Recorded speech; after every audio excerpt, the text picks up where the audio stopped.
देखिए बच्चों, आज आप सभी को निरक्षीय स्थिति पर बताएंगे। निरक्षीय स्थिति पर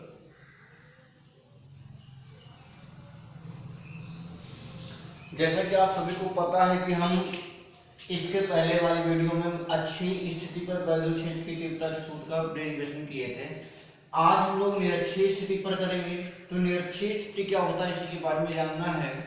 देखिए, निरक्षीय स्थिति का मतलब होता है निरक्ष परपेंडिकुलर एक्सिस पर कोई वैद्युत क्षेत्र उत्पन्न हो रहा हो, तो वहां पर हमको वैद्युत क्षेत्र की तीव्रता निकालना है। इसके लिए वैद्युत द्विध्रुव के लिए। तो आइए बच्चों, सेम सारी क्रियाएं वही करेंगे। देखिए, ये डेरिवेशन आप अपने माइंड पर रिमाइंड कर लीजिए। यहां पर सबसे पहले हम वही लिखते हैं कि माना एक द्विध्रुव निकाय है, इसको हमने ए नाम दे दिया, इसका नाम बी दे दिया। तो ए का हो जाएगा -q, इसका हो जाएगा +q। राइट, कहने का मतलब हो गया ए भी एक द्विध्रुव निकाय है। पूरे के बीच की डिस्टेंस क्या होती है बच्चों? 2l होती है। अब यहां पर हो जाएगा मध्य बिंदु मान लिया O। अब देखिए, निरक्ष का मतलब होता है परपेंडिकुलर एक्सिस पर। तो परपेंडिकुलर एक्सिस पर हमने मान लिया कोई बिंदु P है। राइट, अब देखो, जब परपेंडिकुलर पर कोई बिंदु P है, यानी ऊर्ध्वाधर एक्सिस पर बिंदु P है, तो मध्य बिंदु से r मीटर की दूरी पर एक बिंदु P है जहां पर वैद्युत क्षेत्र की तीव्रता का निगमन करना है। तो देखो बच्चों, इस तरह से हम इसको मिला दिए। राइट, अब देखो, जब पूरी दूरी हमारी 2l है, तो ये हमारी इतनी डिस्टेंस l होगी और ये भी इतनी डिस्टेंस l होगी। राइट, अब देखो, इसमें दो ट्रायंगल बन गया। कितने ट्रायंगल्स बने हैं? दो ट्रायंगल्स। एक ये त्रिभुज है, दूसरा ये त्रिभुज है, और दोनों त्रिभुज क्या हैं? आपस में बराबर हैं। ठीक है, अब देखो, हम क्या करते हैं कि यहां से यहां तक की दूरी निकालते हैं। ये हमारा -q है। अब देखो, अगर यहां पर हम लिख दें, यहां पर ध्यान समझिएगा, चूंकि त्रिभुज AOP में, यानी हमारा ये वाला ट्रायंगल ये, अब देखो, इसमें हम पाइथागोरस प्रमेय लगा देंगे। पाइथागोरस प्रमेय। तो जब पाइथागोरस प्रमेय यहां पर लगाएंगे, तो देखिए, ये हमारा कर्ण है, ये हमारा लंब है और ये आधार है। तो पाइथागोरस कहता है कर्ण का स्क्वायर बराबर लंब का स्क्वायर प्लस आधार का स्क्वायर। तो अब देखिए, लंब का स्क्वायर है l, तो हो गया l का स्क्वायर, और आधार का स्क्वायर भी कितना है? सॉरी, लंब है r स्क्वायर, तो हो जाएगा r स्क्वायर, और आधार जो है l, तो हो जाएगा l स्क्वायर। और जब के हटाएंगे तो हो जाएगा √r square plus l square. कहने का मतलब है बच्चों, जो हमारा कर्ण है वो आ गया √r स्क्वायर l स्क्वायर। ठीक है, अब देखो, ये दोनों आपस में क्या है? बराबर हैं। तो जितने डिस्टेंस इसकी हुई उतनी डिस्टेंस इसकी भी होगी। तो यहां पर लिख देंगे r square plus l square. सारे बच्चों को इतना समझ में आ गया। अब देखो, लैंग्वेज लिखते हैं। तो लैंग्वेज लिखना बहुत आसान है। हम यहाँ पर बोल सकते हैं, माना AB एक द्विध्रुव निकाय है जो -q + q आवेशों से मिलकर बना है। मध्य बिंदु O से r मीटर की दूरी पर एक बिंदु P है जहां पर वैद्युत क्षेत्र की तीव्रता की गणना करनी है। फिर हम इतना लिखने के बाद क्या लिखते हैं? तब +q आवेश के कारण उत्पन्न वैद्युत क्षेत्र की तीव्रता। राइट बच्चों, अब हमको पता है E बराबर सूत्र होता है 1/4πε0 q/r स्क्वायर। तो दूरी कितनी है? -q के लिए दूरी कितनी है? r square plus l square, तो यहाँ लिख देंगे r square plus l square पूरे का होल स्क्वायर। अब देखो जब पूरे का वर्ग करेंगे तो रूट हट जाएगा, तो यहाँ पर लिख देंगे E1 बराबर 1/4 pi epsilon naught Q upon under root r square plus l square.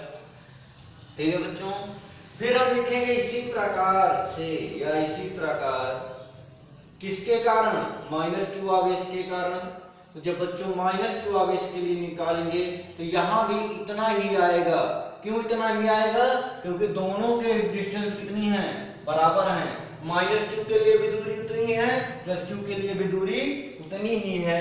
तो यहाँ पर हम लिख देंगे q upon r square plus l square. Right बच्चों, अब इतना आप लोग नोट कीजिए, तो मैं नेक्स्ट पॉइंट बताता हूं।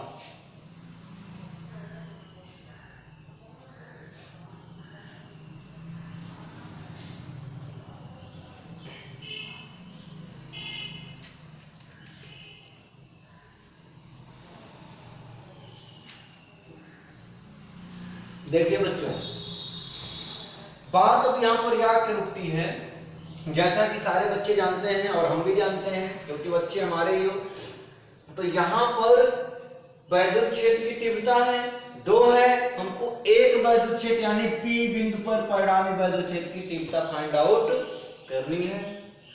अब देखो ये बिंदु हमारा P है, इस P के कारण वैद्युत क्षेत्र दो प्रकार के उत्पन्न होंगे, एक ऊपर एक नीचे। तो ऊर्ध्वाधर यानी लंबवत घटक होगा तो हो जाएगा E1 sin थीटा ऊर्ध्वाधर, और E2 sin थीटा, और H पर होगा E cos थीटा।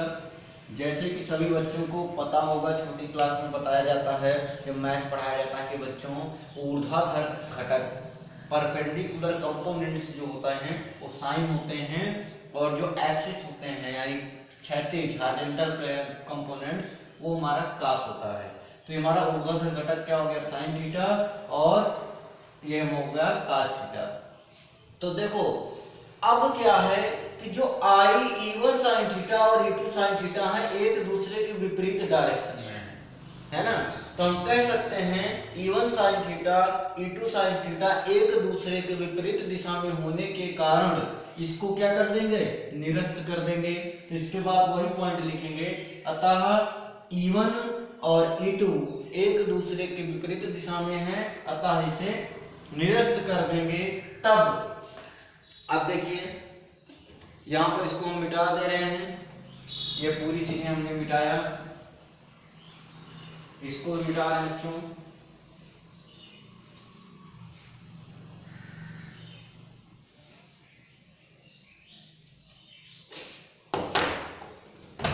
लिखेंगे तब बिंदु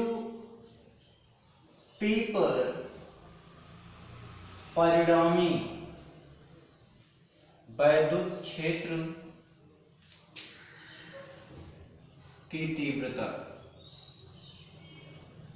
राइट बच्चों, अब देखो वैद्युत क्षेत्र की तीव्रता क्या होगी, E बराबर, ये दोनों हमारा आपस में अपोजिट डायरेक्शन में होने के कारण बच्चों हो गए निग्लेक्ट। तो जब ये निग्लेक्ट हो गया तो बचा हमारे पास E cos थीटा, यानी माइनस क्यू के लिए इतना और प्लस क्यू के लिए भी इतना होगा।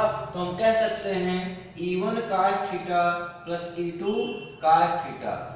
ठीक, जुड़ा क्यों, क्योंकि एक ही डायरेक्शन में है। जब एक डायरेक्शन में होते हैं तो जुड़ते हैं, विपरीत डायरेक्शन में होते हैं तो घट जाते हैं। अब देखिए इन दोनों में कुछ कॉमन दिख रहा है, तो cos थीटा बच्चों कॉमन दिख रहा है। तो cos थीटा जब कॉमन हो जाएगा तो यहाँ पर बचेगा E1 प्लस E2 बराबर E।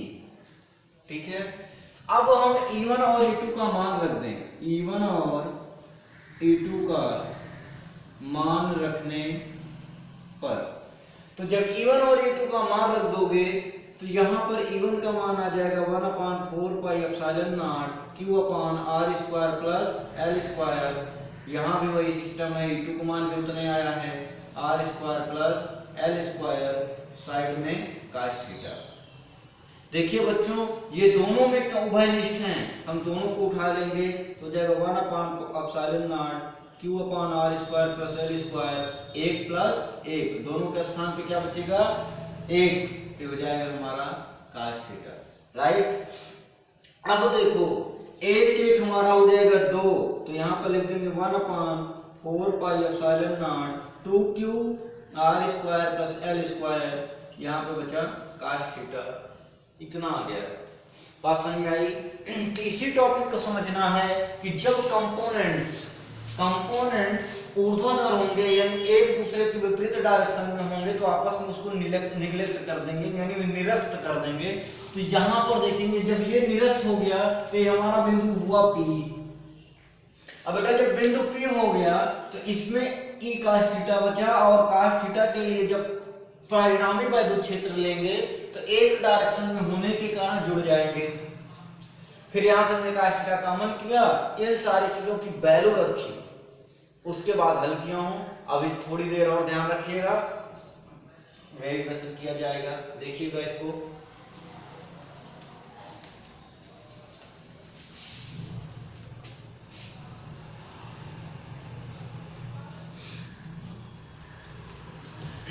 देखो बच्चों, अब हम फिर से इसको मिटा रहे हैं।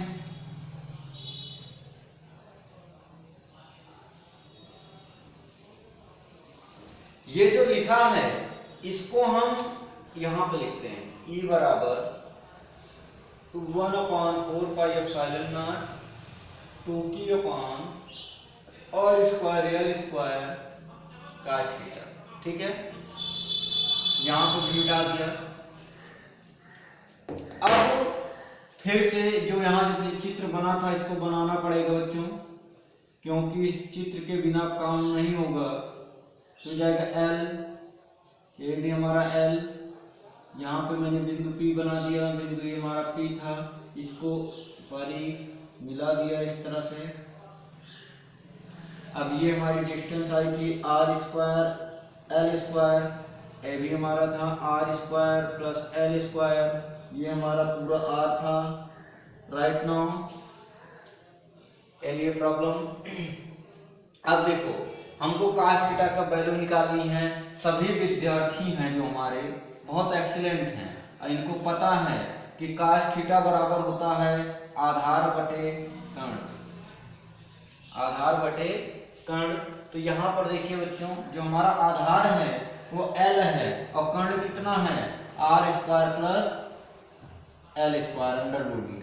अब हम cos थीटा के स्थान पर यहाँ पर रख देंगे 1/4 pi epsilon naught 2q upon r square l square. अब cos थीटा के स्थान पर लिख देंगे L upon under root r square l square, ठीक है बच्चों।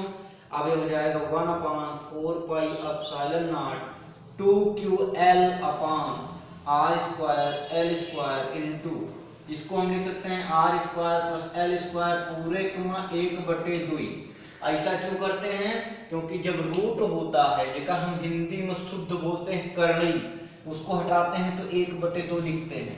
अब देखो बचपन में कक्षा 8 में बताया गया है कि बच्चों आधार समान होता है तो घातें जुड़ जाती हैं।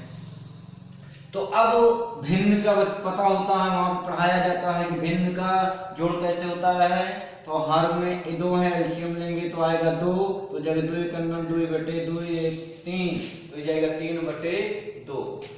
तो यहाँ पे लिख देंगे 1/4 pi epsilon naught t upon r square l square पूरे के बटे में 3/2। अब कहेंगे P क्यों रख दिया, क्योंकि सारे बच्चों को पता है P यानी होता है 2ql, तो हमने P के स्थान पर लिखा 2ql, यहाँ पर सबको पता है। अब बेटवा एंड बिटिया, ये बात को ध्यान रखना है कि जब भी ऐसा सिचुएशन दिखेंगे वैद्युत ध्रुव में, एक छोटी सी बात है दिमाग में एकदम रख लो, रट लो, कि जब भी r square plus l square मिलेंगे तो हम लिखेंगे आर स्क्वायर की तुलना में एल स्क्वायर बहुत छोटी राशि है, अतः इसे छोड़ने पर।